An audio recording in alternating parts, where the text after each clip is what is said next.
এখন হচ্ছে show off এর একটা যুগ, তো সেই যুগে আমি এসে শো অফ করবো না সেটা তো হতেই পারে না। আমি কিন্তু এখন পর্যন্ত কোনো কিছু নিয়ে শো অফ করি না। আমার লাইফে যেটা আছে সেটা নিয়ে হচ্ছে আমি আলহামদুলিল্লাহ।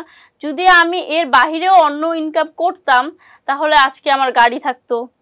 এখনকার মেয়েরা কিন্তু এটাই করে, যে একটু ভাইরাল হয়, একটা সুগার ড্যাডি ধরে বিগ লেভেলের, দেন হচ্ছে কয়েকদিন পর গাড়ি ফ্ল্যাট বাড়ির মালিক হয়ে যায়। কিন্তু আমার কাছে কিন্তু এইগুলোর একটাও নেই, কারণ আমি এই জিনিসটাকে পছন্দই করি না। আমি ইনকাম করব, আমার গাড়িও থাকবে, আমার আইফোনও থাকবে, আমার বাড়িও থাকবে, কিন্তু সেটা নিজের টাকায় থাকবে, নিজের সৎ ইনকামে থাকবে। তাহলে সেটাতে যখন প্রিয় মানুষটাকে নিয়ে বসবাস করব তখন ভবিষ্যতে বলতে পারবো যে না এটা একটা শান্তি।